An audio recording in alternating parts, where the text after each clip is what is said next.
നമസ്കാരം, metro star പ്ലസിലേക്ക് സ്വാഗതം. സീരിയലുകളിൽ നിന്നും പ്രധാന താരത്തെ അവതരിപ്പിച്ചിരുന്ന താരങ്ങൾ മാറുന്നതും പുതിയ ആളുകൾ വരുന്നതുമൊക്കെ സാധാരണയാണ്. ചിലപ്പോൾ പുതിയ ആൾ മുമ്പത്തെ ആളെക്കാൾ നന്നായി അഭിനയിക്കുകയും കഥാപാത്രത്തിന്റെ സ്വീകാര്യത കൂട്ടുകയും ചെയ്യും. എന്നാൽ മറ്റു ചിലപ്പോഴാകട്ടെ നേരെ തിരിച്ചും സംഭവിക്കാം. പുതിയ താരത്തെ പ്രേക്ഷകർ അംഗീകരിക്കാതെ വരും.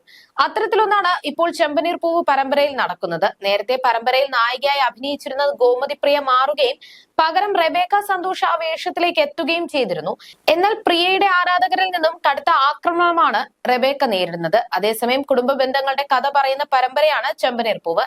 എല്ലാവരും വീട്ടിലെ ഒരു ബാധ്യതയായി സച്ചിയെ കാണുമ്പോഴും അച്ഛനാണ് സച്ചിയുടെ എല്ലാ സപ്പോർട്ടും സ്നേഹവും ഒക്കെ.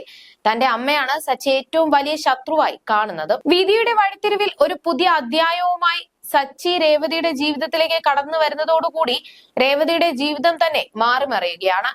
3 ആൺമക്കളിൽ മൂത്ത മകനെ ഏറ്റവും അധികം സ്നേഹിക്കുന്ന അമ്മ താഴെയുള്ള ബാക്കി 2 മക്കളോടും കാണിക്കുന്ന വേർതിരിവും കഥയിൽ പറയുന്നുണ്ട്. അമ്മയെയും പ്രിയപ്പെട്ടവരെയും പറ്റിക്കുന്ന സുധിയുടെ കള്ളക്കളി പൊളിച്ച് വീടിന് വേണ്ടി രാപ്പകലില്ലാതെ അധ്വാനിക്കുന്ന സച്ചിയെ ഒത്തിരി സ്നേഹിക്കുന്ന അമ്മയെ കാണാനാണ് എല്ലാവരും ആഗ്രഹിക്കുന്നത്. ആ ഒരു നിമിഷത്തിന് വേണ്ടിയാണ് ആരാധകർ ഒന്നടങ്കം കാത്തിരിക്കുന്നത്.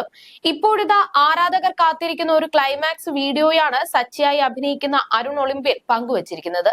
ചെമ്പനീർ പൂവിൽ ഇങ്ങനെ ഒരു ക്ലൈമാക്സ് വരാൻ ആഗ്രഹിക്കുന്നവർ ആയിരിക്കും കൂടുതലും. സച്ചിയെ മനസ്സിലാക്കുന്ന ആ ദിവസം കാണാൻ എന്ന ക്യാപ്ഷനോട് കൂടിയാണ് അരുൺ വീഡിയോ പങ്കുവച്ചിരിക്കുന്നത്. സച്ചിയെയും സച്ചിയുടെ സ്നേഹം മനസ്സിലാക്കുന്ന അമ്മയെയും സച്ചിയെ കെട്ടിപ്പിടിച്ച് കരയുന്ന അമ്മയുടെയും വീഡിയോയാണ് അരുൺ പങ്കുവച്ചത്. സത്യം അരുണേട്ട, കണ്ടിട്ട് തന്നെ കണ്ണു നിറയുന്നു. ഇങ്ങനെ ഒരു സീൻ എന്നെങ്കിലും CP-യിൽ കാണാൻ കഴിയട്ടെ. ഇത് കണ്ടപ്പോഴേ സന്തോഷം. അപ്പോൾ CP-യിൽ വന്നാൽ പറയണ്ടല്ലോ എന്ന് തുടങ്ങി നിരവധി കമന്റുകളാണ് വീഡിയോയ്ക്ക് താഴെ വരുന്നത്. ഇതിനോടകം 3 ലക്ഷത്തോളം പേരാണ് ഈ വീഡിയോ കാണുന്നതും തങ്ങളുടെ സ്നേഹം പങ്കുവെക്കുകയും ചെയ്തത്. അതേസമയം ഏഷ്യാനെറ്റിൽ എപ്പോഴും റേറ്റിംഗിൽ മുന്നിട്ട് നിൽക്കുന്ന സീരിയലുകളിൽ ഒന്നായിരുന്നു ചെമ്പനീർ പൂവ്. അതിന് കാരണം സീരിയലിലെ നായകനും നായികയും തന്നെയായിരുന്നു. സച്ചിയായി അരുൺ ഒളിമ്പ്യനും രേവതിയായി ഗോമതി പ്രിയയുമായിരുന്നു അഭിനയിച്ചിരുന്നത്. ഇരുവരും തമ്മിലുള്ള ജോഡി ആരാധകർ നിമിഷ നേരം കൊണ്ടാണ് ഏറ്റെടുത്തത്.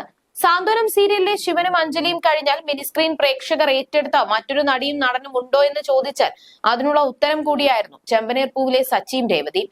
റിയലിസ്റ്റിക് ആയിട്ടുള്ള അവരുടെ അഭിനയം തന്നെയാണ് ആരാധകരെ ഈ പരമ്പരയ്ക്ക് മുന്നിൽ പിടിച്ചിരുത്തിയത്. സംപ്രേഷണം തുടങ്ങി മാസങ്ങളെ ആയിട്ടുള്ളൂവെങ്കിലും സച്ചി രേവതി കോംബോ ഇതിനോടകം തന്നെ പ്രേക്ഷക മനസ്സിൽ ഇടം പിടിച്ചു കഴിഞ്ഞിരുന്നു. എന്നാൽ കഴിഞ്ഞ കുറച്ചു ദിവസങ്ങളായി സോഷ്യൽ മീഡിയയിൽ അടക്കം ചർച്ചയായ വിഷയമായിരുന്നു ചെമ്പനീർ പൂവ് സീരിയലിലെ രേവതിയുടെ പിന്മാറ്റം. ചെമ്പനീർ പൂവിൽ നിന്നും രേവതി പിന്മാറിയെന്ന വാർത്ത പുറത്തു വന്നതോടുകൂടി ആരാധകരും ഒന്നടങ്കം ഞെട്ടിയിരുന്നു. നേരത്തെ പരമ്പരയിൽ നായികയായി അഭിനയിച്ചിരുന്ന ഗോമതി പ്രിയ മാറുകയും പകരം റെബേക്ക സന്തോഷ് ആ വേഷത്തിലേക്ക് എത്തുകയും ചെയ്തിരുന്നു. എന്നാൽ ഗോമതിയുടെ ആരാധകരിൽ നിന്നും കടുത്ത ആക്രമണമാണ് റെബേക്ക നേരിടുന്നത്. രേവതിയായി റെബേക്ക വന്നതു മുതലുള്ള ഹേറ്റ് കമന്റ്സ് മാസങ്ങൾക്ക് ഇപ്പുറവും തുടരുകയാണ്. തുടർന്ന് റെബേക്കയും വീഡിയോയുമായി രംഗത്തെത്തിയിരുന്നു. എന്നാൽ വീഡിയോയ്ക്ക് താഴെയും നിരവധി രൂക്ഷ വിമർശനങ്ങൾ ഉന്നയിച്ചുള്ള കമന്റുകളാണ് വന്നിരുന്നത്. അതേസമയം മധുര സ്വദേശിനിയായ ഗോമതി പ്രിയ ചെമ്പനീർ പൂവ് പരമ്പരയിലൂടെയാണ് പ്രേക്ഷകർക്ക് പ്രിയങ്കരിയായി മാറിയത്. തമിഴ് പരമ്പരയുടെ മലയാളം റീമേക്കിലും വേഷമിടാൻ കഴിഞ്ഞതിൽ അതീവ സന്തുഷ്ടയായിരുന്നു ഗോമതി. എടുത്തു പറയാനും മാത്രം സിനിമാ സീരിയൽ ബന്ധങ്ങളൊന്നും ഇല്ലായിരുന്നു ഗോമതിക്ക്. അഭിനേത്രി ആവുക എന്ന ആഗ്രഹം സബലീകരിക്കാനായി കഠിന പ്രയത്നങ്ങളായിരുന്നു ഗോമതി നടത്തിയത്. ഇൻസ്റ്റഗ്രാമിലൂടെയായി തന്റെ കരിയറിനെ കുറിച്ചും അഭിനയ ജീവിതത്തെക്കുറിച്ചും താരം സംസാരിച്ചിരുന്നു.